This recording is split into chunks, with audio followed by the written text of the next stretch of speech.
दोस्तों, आपके सामने पेश हैं बॉलीवुड टॉप 15 हेडलाइंस। आपको बताएंगे Indo American artist Chandrika Tandon का जलवा।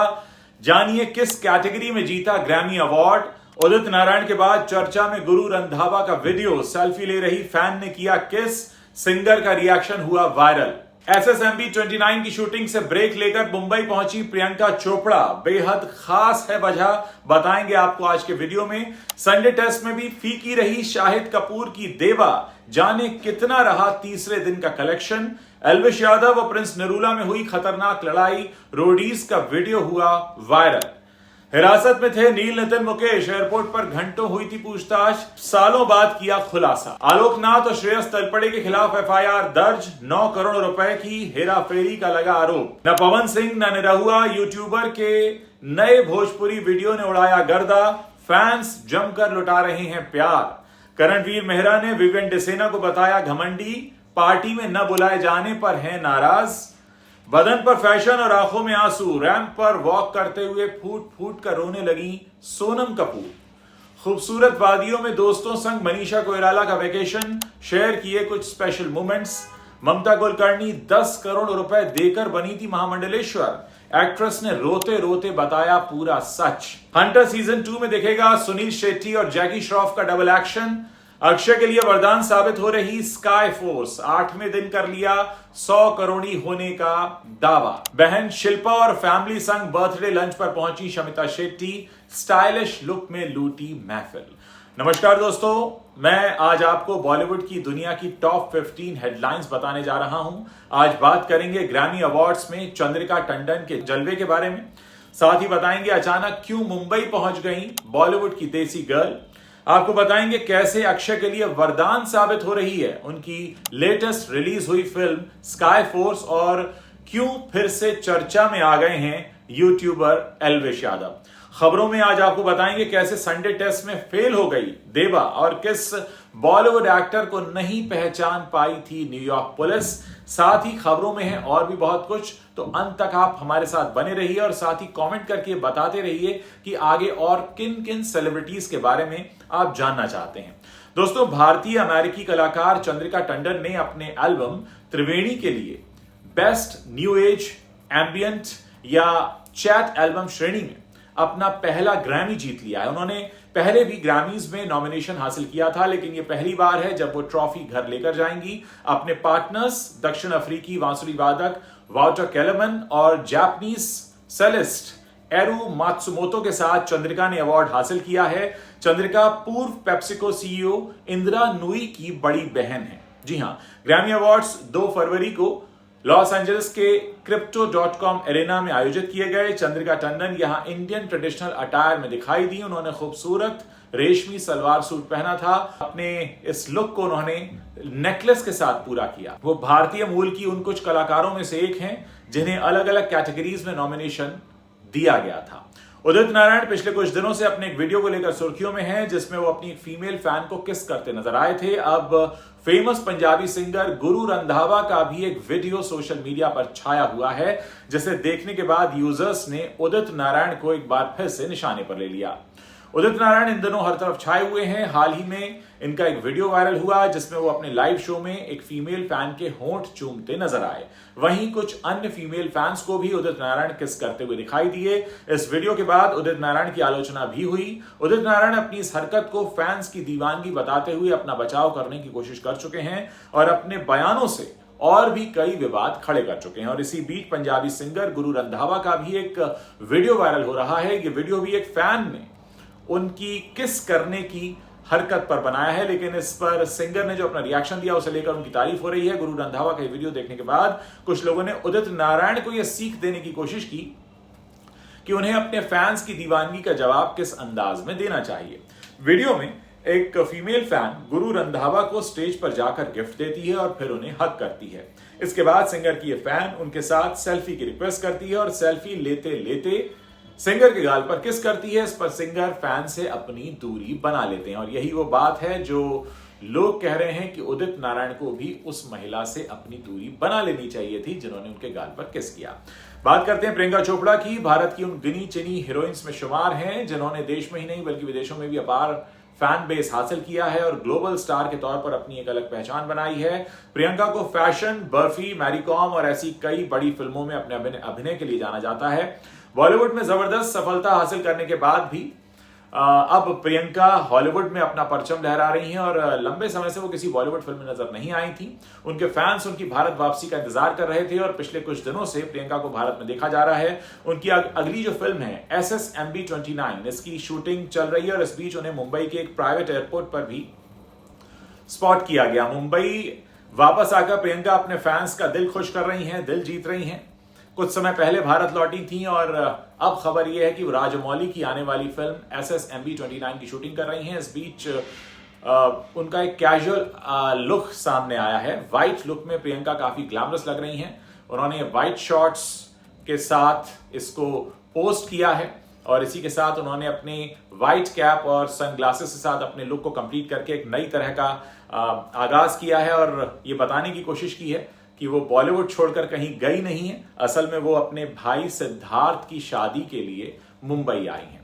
शाहिद कपूर की देवा सिनेमाघरों में रिलीज हो चुकी है। इस फिल्म में शाहिद के साथ पूजा हेगड़े भी नजर आ रही हैं। इस फिल्म को दर्शकों से अच्छा रिस्पांस मिल रहा है, लेकिन ये उतना अच्छा भी नहीं है जितना कि शाहिद कपूर को उम्मीदें थी। शाहिद कपूर की देवा रिलीज से पहले ही खूब सुर्खियां बटोर चुकी है। इस फिल्म में शाहिद के लुक और अंदाज को देखकर लोग कहने लगे थे कि ये फिल्म ब्लॉकबस्टर हो जाएगी, लेकिन अफसोस कि ऐसा नहीं है। 31 जनवरी को रिलीज हुई शाहिद कपूर की ये फिल्म उतनी लोकप्रिय नहीं हो पा रही है। साथ ही कहा जा रहा है कि यह साउथ की फिल्म मुंबई पुलिस का ही रीमेक है, जिस वजह से लोगों को यह लगा कि हमारे साथ धोखा हुआ है। जो फिल्म पहले ही आ चुकी है उसकी नकल हिंदी में हमको दिखाई जा रही है।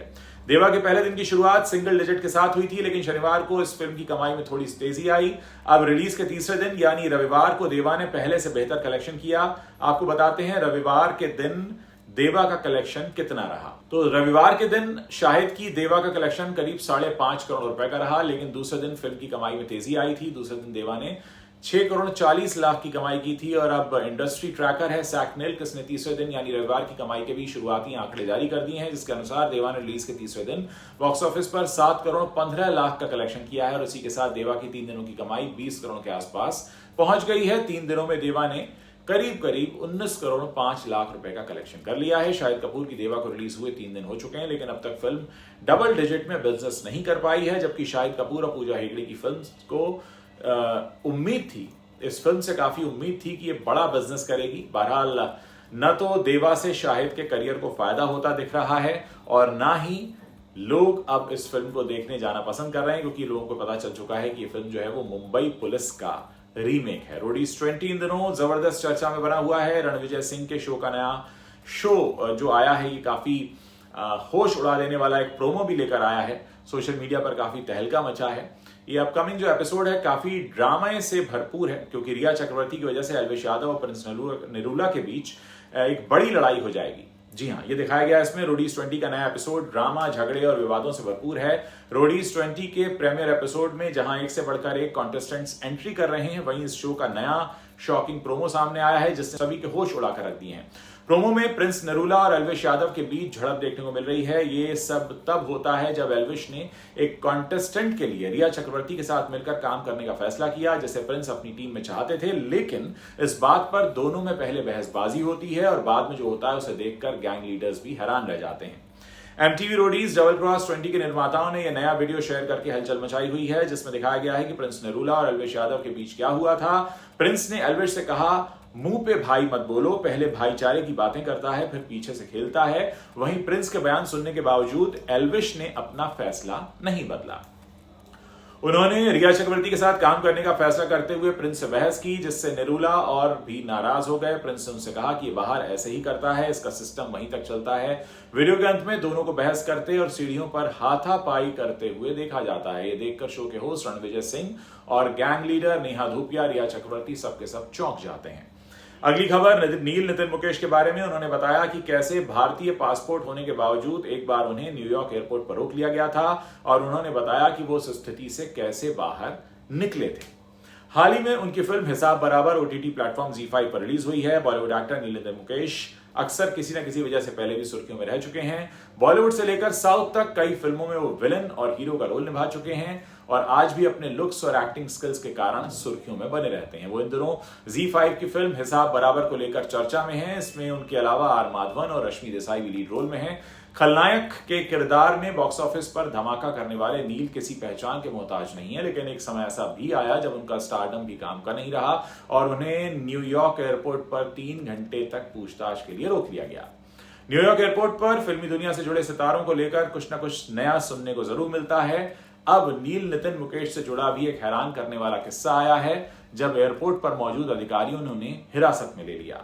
मैशेबल इंडिया को दिए इंटरव्यू में उन्होंने खुलासा किया कि भारत का पासपोर्ट होने के बाद भी एयरपोर्ट पर मौजूद अधिकारियों ने उन्हें भारत का नागरिक मानने तक से इनकार कर दिया था। उन्होंने कहा कि जब मैं फिल्म न्यूयॉर्क शूट कर रहा था सालों पहले, तब मुझे वहां एयरपोर्ट पर रोका गया। वो लोग ये बात मानने को तैयार नहीं थे कि मैं भारत का रहने वाला हूं या बॉलीवुड से मेरा कोई कनेक्शन है। ये बात तब ज्यादा बढ़ गई जब उन्होंने मुझे हिरासत में ले लिया था। बॉलीवुड एक्टर आलोकनाथ और श्रेयस तलपड़े समेत 7 लोगों के खिलाफ पुलिस ने FIR दर्ज कर ली है। इन एक्टर्स पर एक फर्जी कोऑपरेटिव सोसाइटी का प्रचार करने का आरोप लगा है। उत्तर प्रदेश के लखनऊ के गोमती नगर पुलिस स्टेशन में बॉलीवुड अभिनेता आलोकनाथ, श्रेयस तलपड़े और एक क्रेडिट कोऑपरेटिव सोसाइटी के 5 सदस्यों के खिलाफ FIR दर्ज की गई है। FIR में कहा गया है कि 7 आरोपियों ने कथित तौर पर 45 निवेशकों से 9 करोड़ 12 लाख रुपए की धोखाधड़ी की है। जो लोग नहीं जानते हैं उन्हें बता दें कि दोनों बॉलीवुड अभिनेताओं और 11 अन्य पर भी उसी बहुस्तरीय मार्केटिंग घोटाले मामले में हरियाणा के सोनीपत में भी मामला दर्ज किया गया था। मामला एक सहकारी समिति से जुड़ा है जो लाखों लोगों से करोड़ों रुपए वसूलने के बाद अचानक गायब हो गई।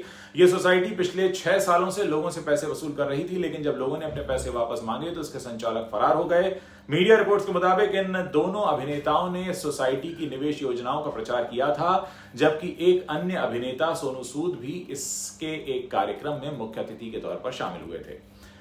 दोस्तों, बात करते हैं एक भोजपुरी वीडियो की। जी हां, पवन सिंह और निरहुआ नहीं बल्कि इन दिनों एक यूट्यूबर हैं पूरब झा, जिनके भोजपुरी वीडियो इंस्टाग्राम और फेसबुक से लेकर यूट्यूब पर छाए हुए हैं। पूरब के भोजपुरी गानों को लाखों में नहीं बल्कि करोड़ों में व्यूज मिल रहे हैं। इन गानों की चर्चा भोजपुरी इंडस्ट्री में भी काफी हो रही है। भोजपुरी इंडस्ट्री के सुपरस्टार पवन सिंह और निरहुआ, दिनेश लाल यादव अपनी सुपरहिट फिल्मों और गानों की वजह से हमेशा सुर्खियां बटोरते हैं। वो आज किसी पहचान के मोहताज नहीं है, क्योंकि उनके फैंस के लिए सिर्फ उनका नाम ही काफी है।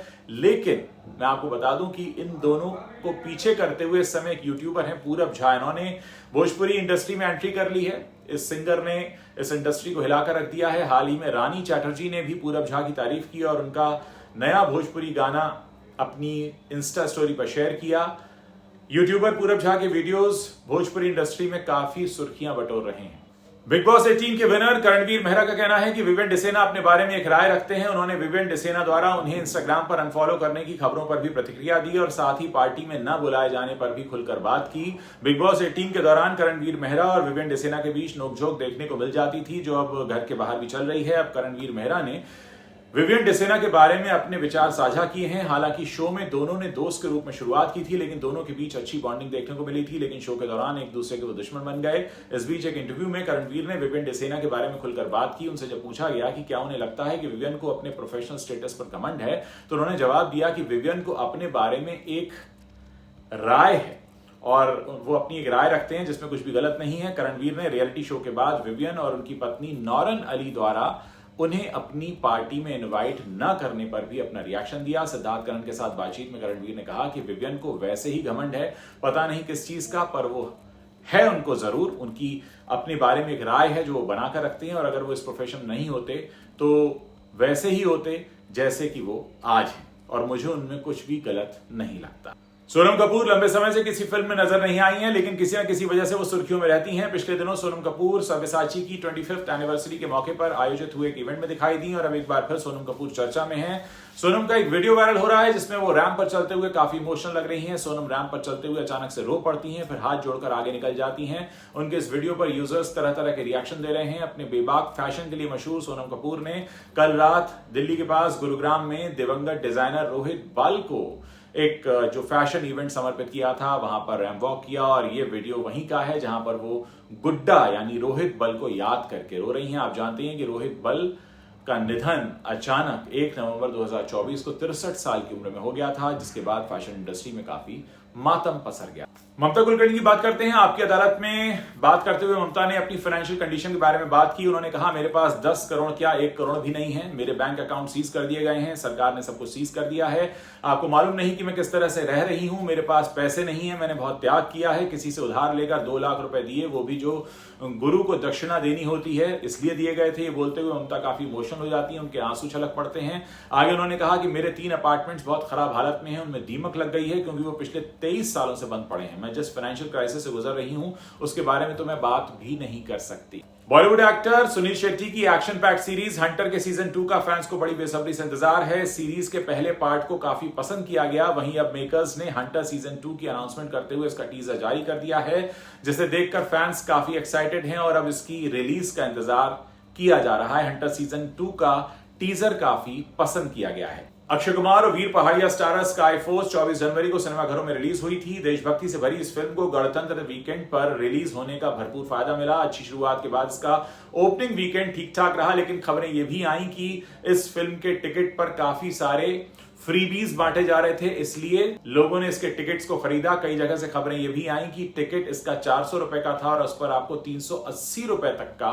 रिफंड मिल रहा था। हालांकि 8वें दिन की इसकी कमाई की खबरें भी सामने आ रही हैं और कहा यह जा रहा है कि अक्षय कुमार की पिछली फिल्मों की तुलना में यह फिल्म उनसे कहीं बेहतर चल रही है। तो उम्मीद है कि स्काई फोर्स के जरिए अक्षय कुमार अब उस तरह की फिल्मों की तरफ बढ़ सकते हैं जहां पर वो 2 हीरो वाली फिल्में करेंगे। तो ये थी बॉलीवुड की टॉप 15 हेडलाइंस। उम्मीद है आपको ये वीडियो पसंद आया होगा और आप अपने दोस्तों के साथ इस वीडियो को शेयर जरूर करेंगे।